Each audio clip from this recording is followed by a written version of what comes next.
नमस्कार मेरे प्यारे बच्चों। हम यहाँ पर मोशन अंडर ग्रेविटी की बात कर रहे हैं, क्लास 11th फिजिक्स। और हम केवल बोर्ड लेवल की नहीं, जेई नीट लेवल की भी बात कर रहे हैं, क्योंकि यहाँ पर जो न्यूमेरिकल हम सॉल्व करेंगे वो आपका डेफिनेटली हेल्प करेंगे बोर्ड एग्जामिनेशन के लिए, प्लस जेई एग्जामिनेशन के लिए, प्लस नीट एग्जामिनेशन के लिए। ठीक है, जो जेई के स्टूडेंट है उनके लिए हम स्पेशल लेक्चर्स बनाएंगे जो जेई एडवांस में हेल्पफुल रहेंगे। अभी हम जो कॉन्सेप्ट देख रहे हैं मोशन अंडर ग्रेविटी की बात कर रहे हैं, और हम यहाँ पर देख रहे हैं अगर किसी बॉडी को हमने h हाइट से ड्रॉप किया तो डिफरेंट केसेस कैसे बनेंगे। हमने इससे पहले वाला जो वीडियो देखा था उसमें देखा था कि अगर हमने किसी बिल्डिंग जिसका हाइट h है उससे अगर हमने किसी ऑब्जेक्ट को ड्रॉप किया, ठीक है, ड्रॉप किया मतलब इनिशियल वेलोसिटी 0 है, तो नीचे आने में कितना टाइम लगेगा, और टाइम लगेगा √2h/g हमने डिराइव किया था। और कितनी वेलोसिटी से वो ग्राउंड को हिट करेगा, वो वेलोसिटी होगी √2gh।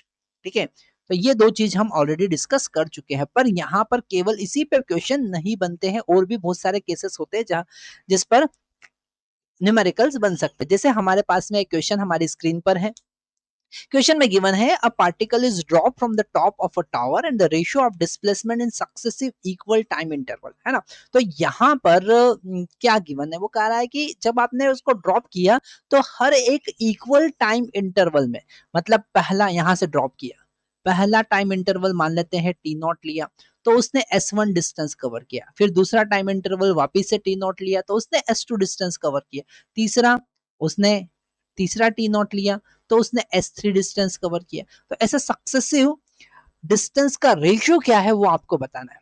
तो यहां से अगर हमने ड्रॉप किया है u इक्वल टू 0, ठीक है, तो हम यहां पर लिख सकते हैं S1 is equal to 0 plus half g t naught square. अब माइंड में क्वेश्चन आ सकता है कि सर नेगेटिव क्यों नहीं लिया है ना। नेगेटिव इसलिए हमने यहाँ पे नहीं लिया है क्योंकि हमको पता है कि हम केवल डिस्टेंस की बात कर रहे हैं, डिस्प्लेसमेंट की बात नहीं कर रहे हैं।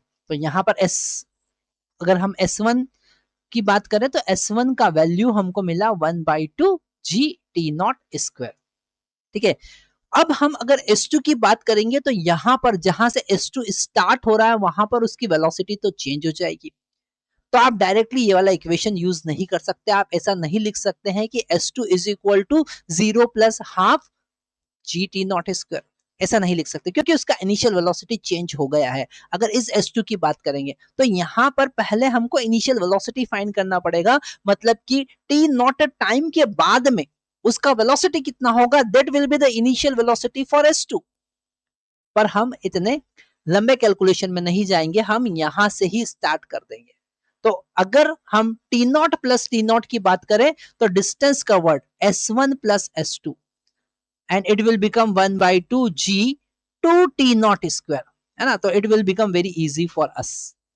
हम यहाँ पर जब कभी इस टाइप के कि पहले 1 सेकंड में, फिर दूसरे 1 सेकंड में, या पहले 5 सेकंड में इतना चला, फिर दूसरे 5 सेकंड में, फिर तीसरे 5 सेकंड में इतना चला, so you have to start from the first, जहां से स्टार्ट है, क्योंकि इनिशियल स्पीड आपको गिवन होगी, इनिशियल वेलोसिटी आपको गिवन होगी, तो वो ज्यादा बेटर रहेगा आपको सॉल्व करना। तो यहाँ पर हमारे पास में S1 प्लस S2 का जो वैल्यू आया it will be 4 times g naught square. और अगर हम यहां से sorry 1/2 g t naught square, अगर हम यहाँ S1 का वैल्यू पुट करके केवल S2 का वैल्यू फाइंड करें तो 4 माइनस 1 हो जाएगा, मतलब 3 1/2 g t naught square.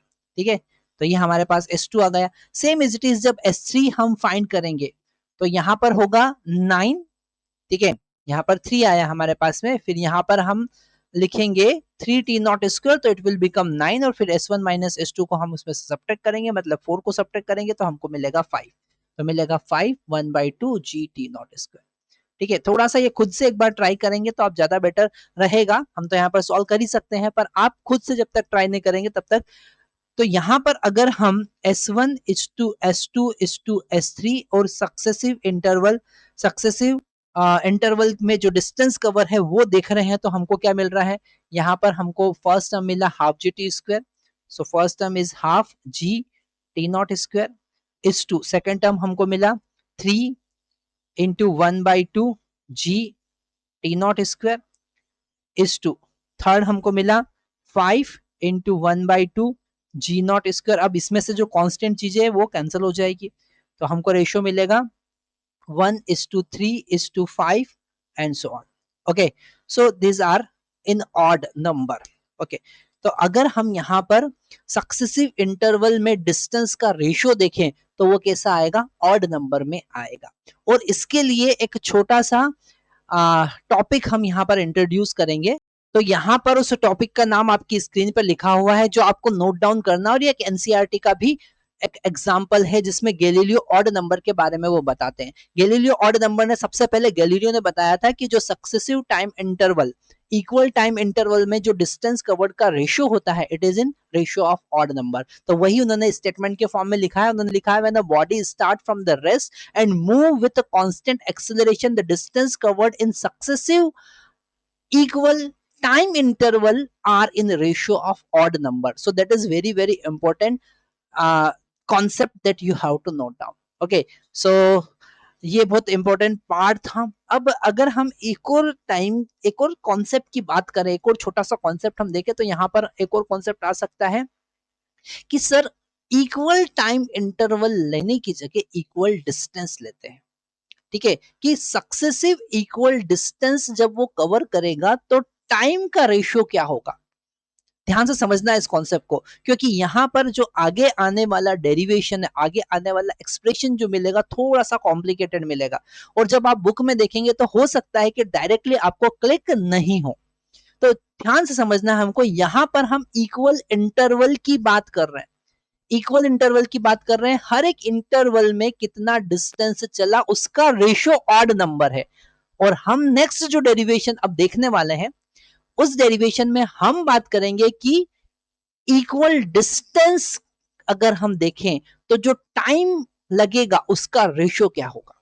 Okay, successive equal distance covered, so what will be the ratio of time interval? That is very very important, and this concept is little bit tricky, little bit tough also, because expression is little bit complicated. So it will be covered in next lecture. Stay tuned. Thank you very much.